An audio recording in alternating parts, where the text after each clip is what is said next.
In this video, we shall be looking at the naval traditions of that well-known maritime nation, Czechoslovakia.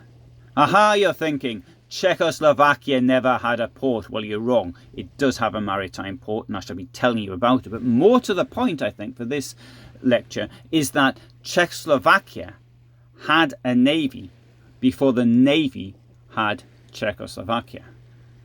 What does that mean? Well, during the Russian Civil War, even before Czechoslovakia came into existence, there was a Czechoslovakian legion in the Russian Far East. And that, as early as 1918, possessed an icebreaker as well as 2 steamers. Now, they were based in Vladivostok and used for transport. However, the Czechoslovakian Legion during the war seized 2 steamers on Lake Baikal and then had them armed with howitzers. And that legion then fought the Red Army where it actually met it. Now, as the Russian Civil War came to a close, the Czechoslovakian Legion went to Czechoslovakia, which had become independent of the Austro Hungarian Empire. And thus, those ships were lost, but others were to be gained. The Treaty of Versailles gave Czechoslovakia a port. I shall read to you the 2 articles. Article 363 states, in the ports of Hamburg and Stettin, Germany shall lease the Czechoslovakian state for a period of 99 years, areas which shall be placed under the general regime of free zones and shall be used for the direct transit of goods coming from and going to that state. Article 364 states the following, the delimitation of these areas and their equipment, their exploitation, and in general all conditions for their utilization, including the amount of the rental, shall be decided by a commission consisting of 1 delegate of Germany, 1 delegate of Czechoslovakia, and 1 delegate of the United Kingdom. These conditions shall be susceptible to revision every 10 years in the same manner. Germany declares in advance that she will adhere to the decisions so taken. In this way, Czechoslovakia, which is a landlocked country, thus got ports and access via the Elbe or the Oder to those ports. Now, of course, things have since then advanced, and the river traffic is not really suitable for maritime going vessels as we have today. And indeed, I would even argue as they were then, but it did give Czechoslovakia access to the sea, and thus that sea would have to be protected. What's the situation today? Well, Czechoslovakia is now Czechia. The agreement with Stettin, which is now Szczecin in Poland, is no longer valid. But Czechia does actually have a 99-year lease that was signed in 1929, pursuant to the Treaty of Versailles articles which I mentioned earlier, and thus the lease will expire in 2028. This lease is in Mulderhaven, which is in the port of Hamburg, and the lease obviously will run out in 2028, but the Czech state has shown its willingness to actually extend it, even though the port of Hamburg has actually requested its purchase. It also has 2 other areas in Hamburg, which are Saalhafen and Peuterhafen, and the Peuterhafen was actually purchased by Czechia in 1929, and Mulderhaven and Saalhafen are part of the Hamburg Free Port. Czechoslovakia had 2 rivers which it needed to defend. The Elbe River goes north and the Danube flows east. The Danube, of course, is by far the biggest of the 2 rivers.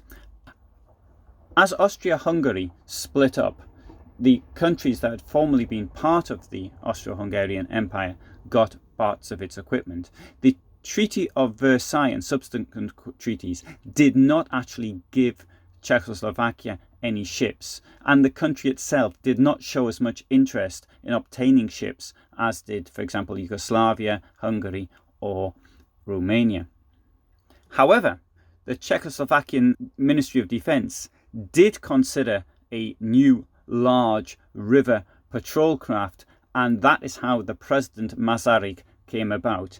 The Masaryk was based on an Austrian monitor called the Catfish, or in German that's the Wels, and it was designed at the Skoda works and built at Komárno. The ship had 15 watertight compartments. The ship, of course, like all ships, was the work of several companies, not only in Czechoslovakia, but also in other countries. The boilers were made in the United Kingdom, and the marine propellers were made in Hamburg.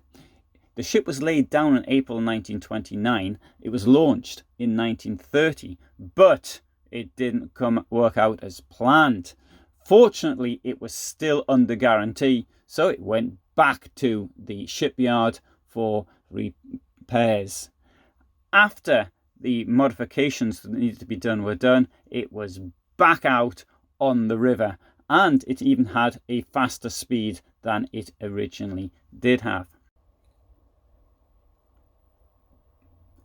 The ship was 50 meters long. It had a deck width of 6 meters, and it displaced 214 tons. It claimed that its draft was only 1 meter, and if so, that would mean it could operate in very shallow water. 2 steam turbines produced 2,300 horsepower, and it could reach a speed in excess of 30 kilometers per hour.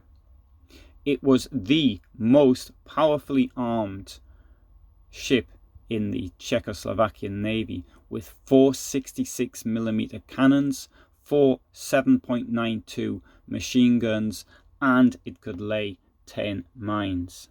In total, the crew was 46 men. However, it didn't actually see action, at least not in the Czechoslovakian military. In September 1938, the Munich Accords gave the Sudetenland to Nazi Germany. This was the hilly border areas to the west of the country where all of Czechoslovakia's natural defences lay. Slovakia became an independent state under a fascist leadership, and both Hungary and Poland helped themselves to parts of the country. The Czech heartlands of Bohemia and Moravia were occupied by Nazi Germany in March 1939. One of the effects of the Munich Agreement and subsequent destruction of Czechoslovakia was to hand over major arms factories and weapons to Nazi Germany. The main arms-producing regions of Austro Hungary had been in what was to become Czechoslovakia, and had the Czechs received support from the United Kingdom and France, then millions of lives lost in the Second World War might have been saved. However, it was not to be. The Czechoslovakian arms industry and its weapons were to serve Nazi Germany until 1945. The President Masaryk was one of those weapons. The President Masaryk was based in Bratislava, and under an agreement between Nazi Germany and the Slovak state of the 18th of April 1939, the ship was handed over to the Nazis. It was towed to Linz in May 1939, where it was added to the German Danube fleet and renamed Beschlerin. Initially, the ship patrolled the Danube up to the border with Hungary. In April 1941, Nazi Germany attacked Yugoslavia, and in this campaign the ship continued to operate on the Danube, which followed the course of the border between Yugoslavia and Romania. Later the ship operated as far as the Danube Delta. In Yugoslavia, however, the course of the war changed.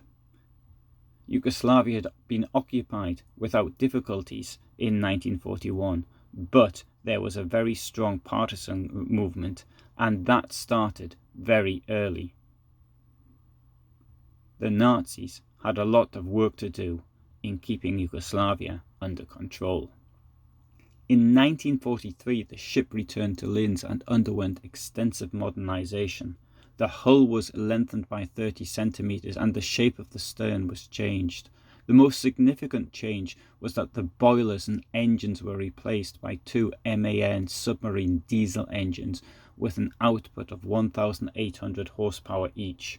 This meant that the chimneys were removed and replaced by two exhaust pipes on the sides of the vessel.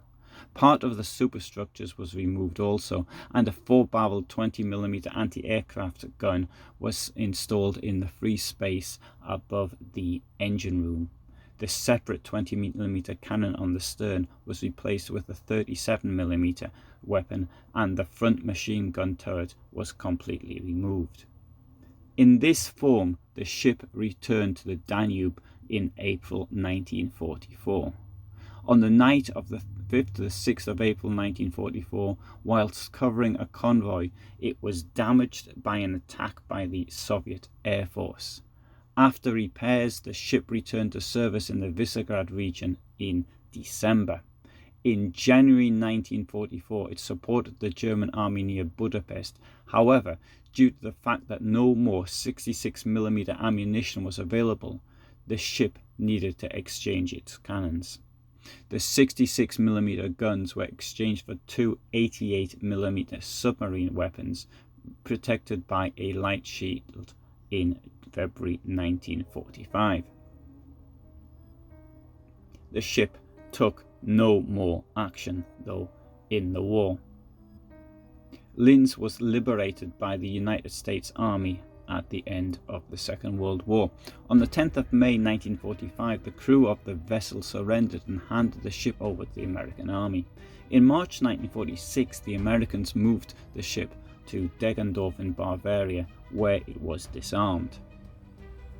The ship was returned to the Czechoslovakian military in 1947 without its weapons. Once more it was to be based in Bratislava, but it was no longer to be called the President Masaryk, but instead Patrol Ship PM. In 1951 it was re-equipped, but it was never again armed and put into active service. The military had no use for the vessel in the age of jet fighters, which could quickly locate and destroy a ship which was very vulnerable in a river. In 1956 it was dismantled and it ended up once more in Komárno, where it had started out some 25 years earlier. The shipyard in Komárno used it as a working and storage pontoon. In 1978 it was scrapped.